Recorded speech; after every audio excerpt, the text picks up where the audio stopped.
Hello प्रिय छात्र छात्राओं, आज हम आप लोग को दो चर वाले रैखिक समीकरण को विलोपन विधि से बनाने का तरीका बताएंगे कि आप किस तरीके से दो चर वाले रैखिक समीकरण को विलोपन विधि या लुप्तीकरण विधि से बना सकते हैं। आपके बीच हमने एक क्वेश्चन रखा है 2x - y = 1 और 3x + 2y = 5। इस क्वेश्चन को अगर आप विलोपन विधि से बनाना चाहेंगे तो इसको हम समीकरण फर्स्ट और इसको समीकरण सेकेंड मान लेते हैं। और विलोपन का मतलब ही होता है विलुप्त करना यानी काटना, यानी ये दो चर वाले समीकरण में से किसी एक चर को आपको काटना, या तो x को काटिए या फिर y को काटिए। अगर आप x को काटते हैं तो x के अंक से क्रॉस मल्टीप्लाई करेंगे, मतलब तिरछा तिरछी गुना करेंगे। अगर y वाले चर मान को अगर आप काटना चाहते हैं तो y वाले चर मान के अंक से, प्लस माइनस से नहीं, सिर्फ अंक से क्रॉस मल्टीप्लाई करेंगे। और इसमें एक चीज बहुत इंपॉर्टेंट है कि आप काटना किसको चाहते हैं। अगर x को काटना चाहते हैं तो x के नीचे वाले 3 से हम ऊपर में गुना करेंगे और ऊपर वाले 2 से नीचे में गुना करेंगे, नीचे वाले समीकरण में गुना करेंगे। और हम चूंकि काट रहे हैं x को, तो x के सामने के चिन्ह को देखेंगे कि चिन्ह समान है या असमान। आप जिस चर मान को काटते हैं अगर उसके सामने का चिन्ह अगर दोनों प्लस में है या दोनों माइनस में है तो घटाने की क्रिया होगा, घटाने की क्रिया होगा और नीचे का चिन्ह बदल देंगे। नीचे वाले समीकरण का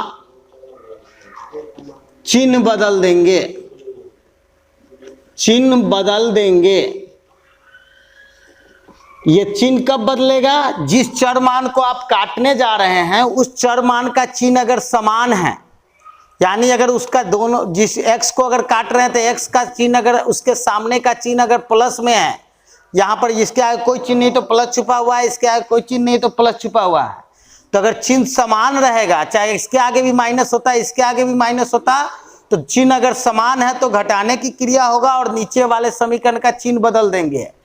अगर जिस चर मान को, अगर मेरा इच्छा रहता है कि हम x को न काट के y को काटेंगे, तो y के सामने का चिन्ह देख रहे हैं कि एक के सामने माइनस है और एक के सामने प्लस है, तो जब चिन्ह असमान हो, यानी एक माइनस हो और दूसरा उसी चर का मान प्लस हो, चाहे दूसरा ही मान के चलिए प्लस हो और पहला ही माइनस हो, तो उस परिस्थिति में जोड़ने की क्रिया होता है, जोड़ने की क्रिया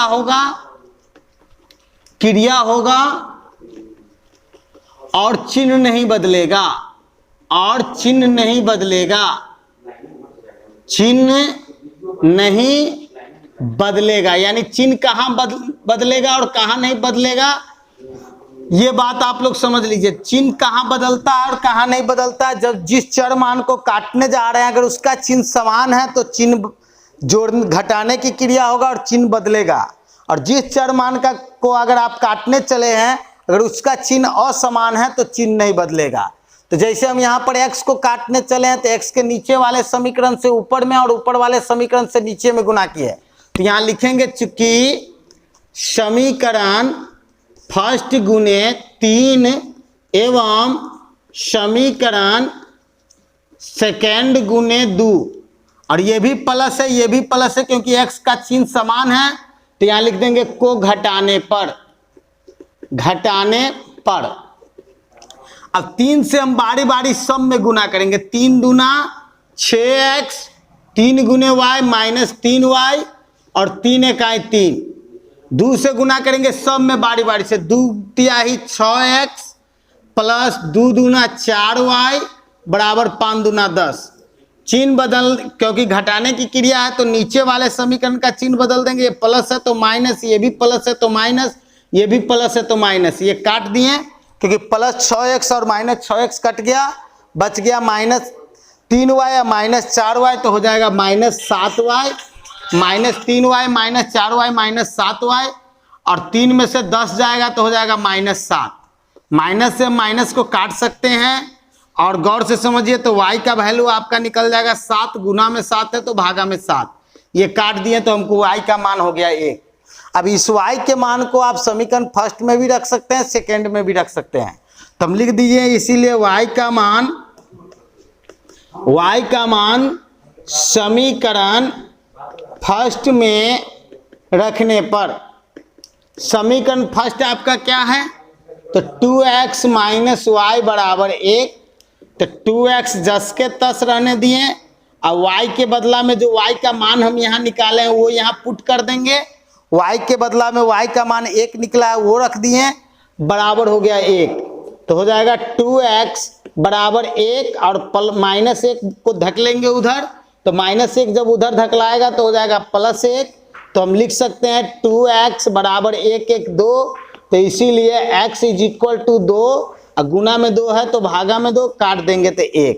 यानी आप देख रहे हैं कि x का मान भी आपको 1 प्राप्त हुआ है और y का मान भी आपको 1 प्राप्त हुआ है। इस विधि को विलोपन विधि कहते हैं। और जब भी विलोपन विधि से आपको कोई भी समीकरण बनाने के लिए दो चर वाला रैखिक समीकरण में कहें तो आप इस तरीके से इजी से बना सकते हैं। मेन है कि इसके इस वाले पॉइंट्स को ध्यान में रखना है इस जगह पे कि जिस चर मान को काटने जा रहे हैं अगर उसका चिन्ह अगर समान है तो घटाने पर होगा, अगर इसी में एक प्लस एक माइनस रहता तो जोड़ने पर होता, और तब यहाँ का चिन्ह नहीं बदलता। जो हम यहाँ पर चिन्ह बदले ये नहीं बदलता, सीधा आप काट करके आंसर निकाल सकते थे। इस विधि को विलोपन और लुप्तीकरण विधि कहते हैं और ये विधि सबसे ज्यादा इंपॉर्टेंट इसलिए है क्योंकि ज्यादातर लैंग्वेज क्वेश्चन को आप इस विधि से बनाने पर आपका सरल करने का जो तरीका होगा वो जल्दी समाप्त हो जाएगा और आप आंसर तक पहुंच जाइएगा। तो दो चर वाले रैखिक समीकरण को विलोपन विधि से इस तरीके से हम सरल कर सकते हैं। बस हम इतना ही कहकर अपने बात को समाप्त करते। धन्यवाद।